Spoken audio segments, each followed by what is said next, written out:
Halo Fitness Mania, selamat datang di Dunia Aderai. Kali ini saya akan bahas tentang stres bikin asam lambung kita naik benar atau tidak, ya.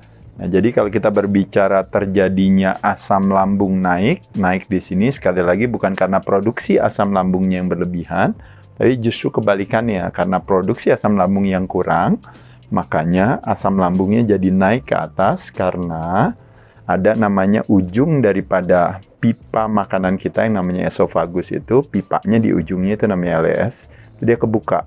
Kalau tidak terjadinya produksi asam lambung yang cukup, makanya kenapa jadi terjadi perpindahan letak dari bawah jadi dia naik ke atas gitu ya maksudnya ya. Saya akan membahas 10 manfaat daripada cuka apel teman-teman di sini. Nah, sekali lagi sebelumnya saya izin dulu sama teman-teman, kita berbicara yang namanya arsitek sistem kekebalan tubuh kita, ternyata palang pintu atau komando center daripada siapa yang menginstruksikan yang namanya badan kita untuk tumbuh dan berkembang, untuk menyerap makanan dengan baik, atau kebalikannya karena kita merasa terancam. Apakah bisa karena mungkin sesuatu yang pasti atau sesuatu yang mungkin sifatnya imaginary gitu ya. Nah, itu yang disebut dengan namanya, palang pintunya itu yang disebut namanya autonomic nervous system atau yang dikenal yang namanya sistem syaraf ya. Sistem syaraf ada stress response dan ada relax response. Nah, tergantung daripada apa? Tergantung daripada yang namanya kalau istilahnya panca indera kita nanti menjadi satu persepsi yang akan menjadi komando untuk si bakteri di dalam tubuh kita atau kuman di dalam tubuh kita. Makanya kenapa ada istilah orang bilang kita ini adalah bukan single entity tapi community entity, karena kita adalah makhluk kuman yang dibalut oleh kulit, namun kuman kita itu memiliki komando yang satu. Makanya kenapa saya selalu bilang teman-teman sekalian, kalau berbicara stres itu lebih kepada opsi cara pandang yang melemahkan hati yang dijadikan sebagai pandu. Nah, pada saat itu makanya otomatis yang terjadi adalah stress respon yang akan mendominasi. Ingat sekali lagi kayak jungkat-jungkit teman-teman sekalian. Jadi kalau seandainya kita didominasi oleh relax respon, relaxnya naik, maka otomatis stresnya akan turun. Tapi kebalikannya kalau kita didominasi oleh stress respon, stresnya naik, relax responnya akan turun.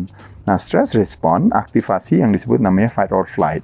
Sedangkan relax respon aktivasinya adalah rest and digest. Jadi badan hanya akan tumbuh dan berkembang, akan menyerap makanan dengan baik, feed dan breathe, hanya pada saat dimana relax respon ini yang mendominasi. Tapi yang terjadi karena teman-teman opsi cara pandangnya mengadopsi ketakutan dan kecemasan, perasaan menyesal dan bersalah, trauma, mentalitas versus perlawanan hati, konflik ya.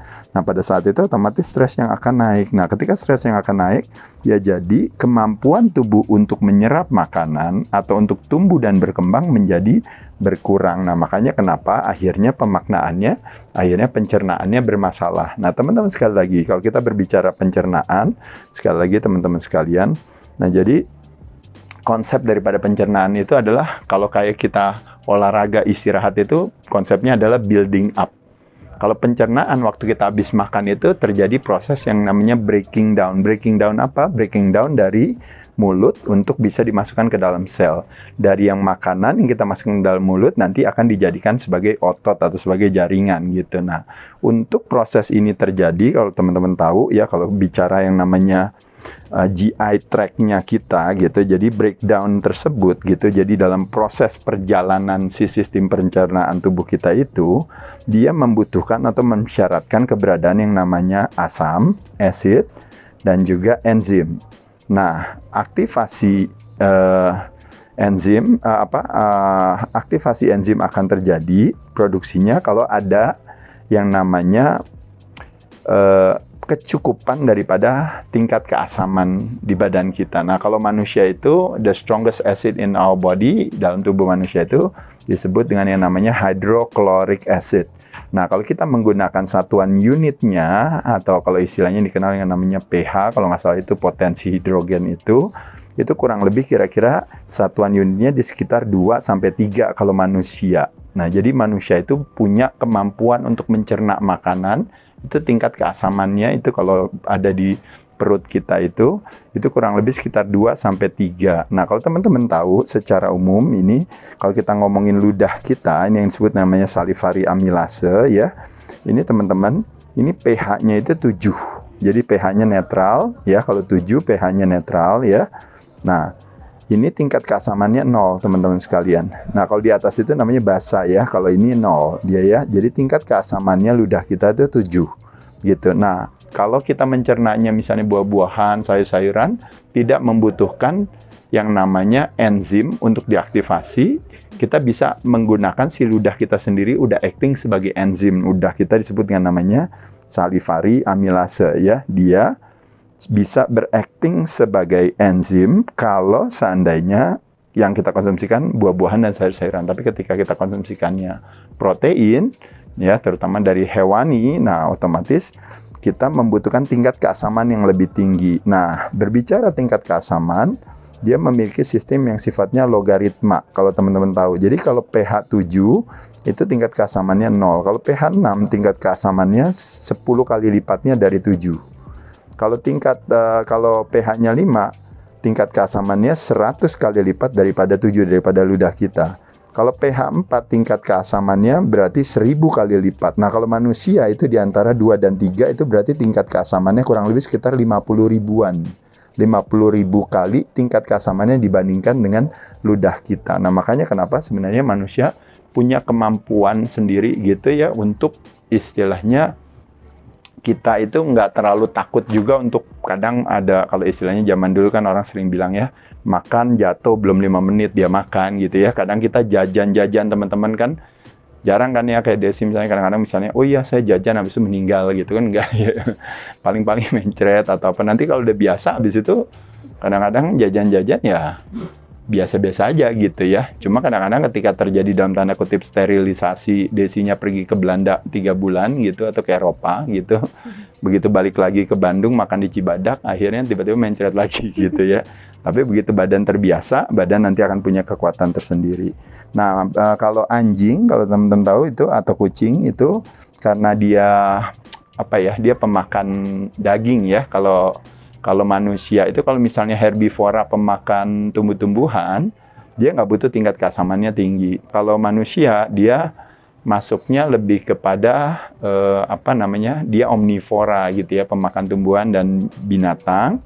Itu di 2-3. Kalau anjing itu dan kucing itu pemakan karnivor ya dia ya.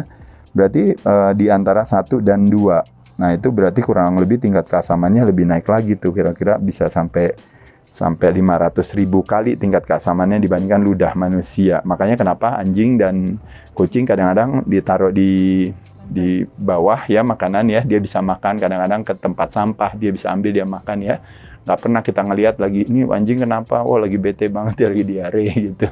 Nggak pernah, jarang terjadi ya, karena dia punya tingkat keasaman yang cukup untuk mencerna. Ada juga bahkan burung bangkai, kalau Desi tahu itu tingkat keasamannya itu bisa sampai kurang lebih 5 juta, itu di antara 0 sampai 1 tuh. Nah, pada saat itulah makanya kenapa memungkinkan dia untuk makan bangkai itu gitu ya. Jadi bangkai itu bisa dimakan gitu ya. Dan burungnya nggak kenapa-napa sama sekali, dia punya satu kekuatan, bahkan padahal banyak sekali kayak bangkai-bangkai yang meninggal itu karena mungkin virus, bakteri dan sebagainya. Tapi waktu burung itu makan, dianya nggak kenapa-napa, nggak terjangkit, dan dia tidak menjadi pembawa kesakitan buat orang lain juga gitu. Nah, ini kalau kita bilang kecerdasan daripada alam itu ya teman-teman sekalian. Nah, jadi manusia pun juga sebenarnya tidak selemah yang kita duga, karena manusia punya kemampuan di antara 2 dan 3. Nah, sekali lagi teman-teman sekalian, problemnya adalah karena satu dan lain hal perilaku kita sehari-hari, terutama salah satunya adalah karena stres. Nah, ketika stres terjadi, kemampuan kita untuk memproduksi asam lambung yang cukup itu tidak terjadi gitu teman-teman sekalian. Makanya kenapa kadang-kadang kita butuh bantuan. Nah, salah satunya bantuannya adalah dari si cuka apel ini sendiri, karena cuka apel itu kandungan pH-nya kurang lebih kira-kira di sekitar 3 atau 3,5 lah. Nah, jadi kalau 3 sampai 3,5 itu kurang lebih kira-kira, kalau manusia itu kemampuannya di antara 2 sampai 3 kan berarti kan di kurang lebih di 50 ribuan ya. Ya betul ya, 50 ribuan. Nah, kalau dibantu sama cuka apel bisa kurang lebih sekitar 5 ribuan. Tingkat keasamannya dibandingkan dengan ludah kita. Jadi ya udah sedikit membantu gitu ya, membantu kita. Nah, saya lanjut dulu secara umum, balik lagi teman-teman kalau mau tahu. Jadi apple cider vinegar atau cuka apel itu kalau mau teman-teman konsumsikan sebagai alat bantu, teman-teman harus pilih sekali lagi yang satu adalah yang mentah, yang organik, yang tidak difilter, unfilter. Ada tulisannya with mother. With mother itu artinya lebih kepada hanya menunjukkan karena tidak adanya campur tangan manusia dari proses pembuatan tersebut. Jadi apel difermentasi dengan menggunakan ragi dan bakteri, akhirnya terjadi yang namanya acidic acid, jadi asam acidic ya kalau masuk dalam kategori tersebut gitu ya, kalau teman-teman tahu. Nah, yang jadi tantangan tuh kadang-kadang teman-teman tuh suka salah pahamnya tuh lebih kepada bahwa asam itu kan sebenarnya kan acid bahasa Inggrisnya, tapi juga kalau rasa asam itu namanya sour gitu ya. Nah, jadi kalau membayangkan ibaratnya kita kekurangan tingkat keasaman gitu, padahal terjadi asam lambung gitu ya, seolah-olah kayak asam lambungnya naik gitu. Jadi kita punya perasaan itu dan harus minum, ya udah minum cuka apel aja gitu loh. Orang bukannya rasanya aja udah ini gara-gara ada asam, lalu ditambahin makan asam lagi gitu. Nah, jadi seolah-olah jadi kesalahpahamannya di sana, padahal ada dua istilahnya terminologi yang salah paham teman-teman. Maksudnya di sini itu bukan rasa asemnya gitu, tapi lebih kepada kekurangan asidnya itu sendiri untuk kita bisa memberikan kesempatan kepada tubuh untuk menjalankan kecerdasannya. Sebenarnya maksudnya itu. Nah, jadi ada beberapa claims atau anekdotal. Nah, ini tentang yang namanya kalau boleh dibilang apa sih kebermanfaatan cuka apel itu. Tapi nanti hal ini sebenarnya saya cuma mau katakan kepada teman-teman adalah bahwa kebermanfaatan itu sebenarnya banyak ya gitu ya. Tapi ada yang sudah diteliti, ada yang belum diteliti. Tapi kalau kita berbicara claims atau anecdotal itu lebih kepada kayak pengalaman-pengalaman orang yang menggunakannya gitu, dan dia mendapatkan kebermanfaatannya. Mulai dari gara-gara saya pakai itu jadi saya dapat energi yang lebih tinggi, gara-gara pakai itu saya bisa mencerna protein yang lebih baik, lalu menghambat penyerapan dari gula, lalu juga fluktuasi gula darah tidak terjadi. Bisa saya pakai juga buat cleaning agent, buat bersihin misalnya luka atau apa dan sebagainya. Silakan aja di sini secara umum, nanti saya akan bahas kebermanfaatannya teman-teman. Tapi secara umum, kenapa kita membutuhkan alat bantu tersebut gitu? Karena sekali lagi ketika manusia tidak bisa memproduksi asam lambungnya dengan baik karena stres gitu ya. Satu, juga karena apa lagi yang lain? Karena biasanya ketika kita mengkonsumsikan protein yang tinggi, nah kita membutuhkan tingkat keasaman juga yang lebih tinggi kan. Nah, tapi karena kita nggak memproduksi asam lambung yang cukup, akhirnya kita bilang, aduh kayaknya saya nggak enak deh makan daging, saya nggak suka gitu. Nah, problemnya sebenarnya bukan makan dagingnya nggak suka, tapi badannya tidak punya kemampuan untuk mencerna si daging tersebut. Nah, oleh sebab itu makanya kenapa jadi salah antara apakah dia yang menjadi kontributornya atau dia yang menjadi konsekuensinya, itu yang jadi kadang-kadang sering terbolak-balik ya gitu. Jadi sekali lagi teman-teman sekalian, bukannya kita kebanyakan protein atau bukannya kita nggak suka makan daging, tapi memang lebih kepada kitanya kekurangan tingkat keasaman yang cukup. Ketika tingkat keasaman itu hadir, makanya kita bisa mencerna daging dengan baik dan akhirnya kita bilang, iya saya suka makan daging. Tapi ketika kita nggak punya kemampuan itu, akhirnya kita bilang, saya nggak suka makan daging gitu ya. Nah, bisa juga disebabkan karena kekurangan vitamin B1, bisa kekurangan zinc, bisa juga karena konsumsi alkohol yang berlebihan, kalau teman-teman tahu ya, itu juga mempengaruhi kemampuan tubuh untuk tidak bisa memproduksi asam lambung yang optimal. Bisa juga selain itu juga karena, nah ini teman-teman sering terjadi ya, ketika punya permasalahan asam lambung, teman-teman justru larinya malah ke anti-acid. Jadi akhirnya makan obat, medikasi ya. Beberapa obat mungkin yang terkenal, nanti saya sebutin mereknya salah. Tapi intinya teman-teman tahu beberapa obat-obatan yang teman-teman suka makan, yang seolah-olah pada saat itu dia akan menekan gejala sakit tersebut gitu. Tapi teman-teman harus punya yang namanya investigasi sendiri untuk bisa melihat bahwa permasalahan daripada asam lambung naik, terjadinya acid reflux disease tersebut gitu ya, itu disebabkan karena terjadinya kurangnya produksi dibandingkan dengan kelebihan produksi. Makanya ketika mengkonsumsikan anti acid, akhirnya nanti akan memperparah kondisi tersebut gitu ya. Jadi akhirnya bukan ide baik. Selain itu juga karena banyak lain hal gitu ya. Kalau teman-teman tahu mungkin permasalahan di tiroidnya yang mungkin kurang produksinya, mungkin karena hubungannya dengan kurangnya permasalahan hormonal, metabolic health, permasalahan metabolic syndrome,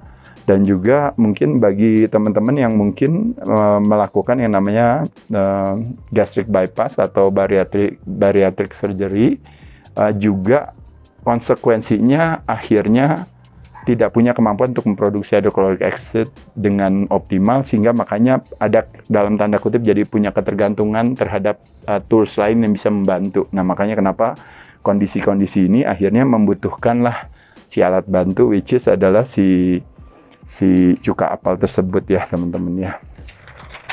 Nah jadi sekali lagi teman-teman sekalian, 10 manfaat daripada yang namanya cuka apel atau yang dikenal namanya apple cider vinegar tersebut ya.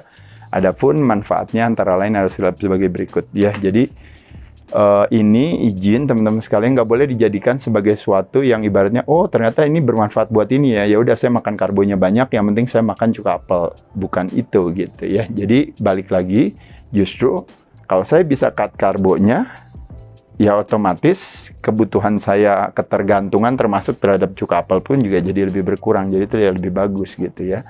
Tapi kalau saya mengkonsumsikan ini lebih kepada ini beberapa kebermanfaatannya aja, tapi semuanya harus diiringi dengan pola perilaku teman-teman yang lebih baik. Apakah puasa, apakah kontrol karbohidrat, apakah nanti misalnya teman-teman mau prioritas protein boleh gitu ya, dan sebagai variasi kombinasi rotasi protein boleh. Jadi pertama adalah kebermanfaatan cuka apel, satu, membantu digest tersebut. Karena apa? Karena dia bantu untuk meningkatkan pH scale di badan kita jadi lebih rendah sehingga tingkat keasaman jadi lebih tinggi. Kedua, membantu menyerap protein. Yang itu tadi saya katakan tadi. Jadi semakin tingkat keasamannya semakin tinggi, aktivasi enzim hadir, maka protein jadi lebih mudah dicerna sehingga teman-teman bisa menikmati mengkonsumsikan protein terutama dari hewani.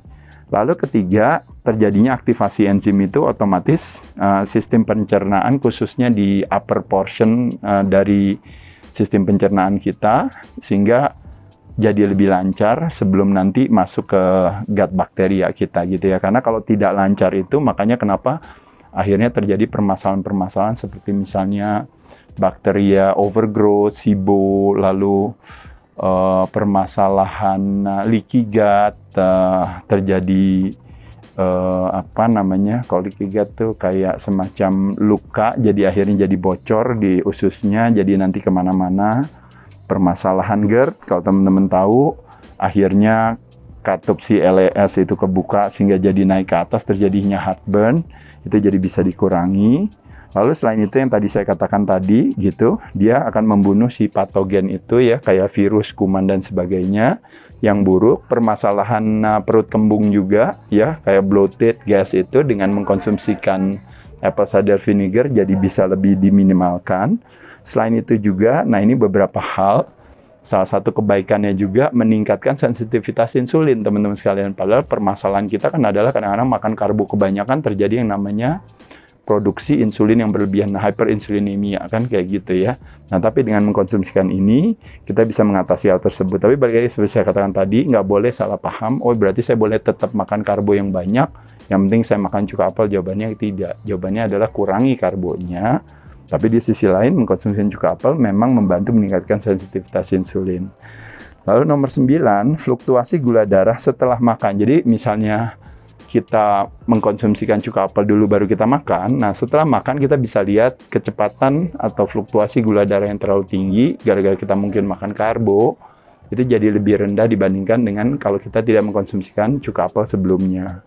Dan yang terakhir nomor 10, terjadinya yang namanya dawn phenomenon atau fenomena fajar, di mana pagi bangun, kortisol hadir, gula darah biasanya naik tinggi. Jadi fasting glukosnya kadang-kadang teman-teman suka tinggi, tapi kalau malam sebelum tidur mengkonsumsikan cuka apel, teman-teman bisa lihat terjadinya kenaikan tersebut jadi lebih lambat gitu ya.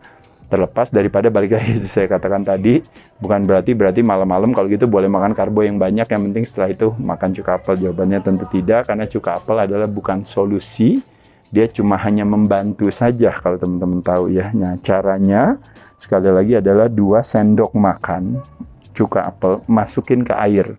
Jadi ini sekali lagi saya katakan teman-teman yang nggak boleh salah paham. Jadi jangan makan itu diambil sendiri, diminum sendiri, habis itu baru minum gitu.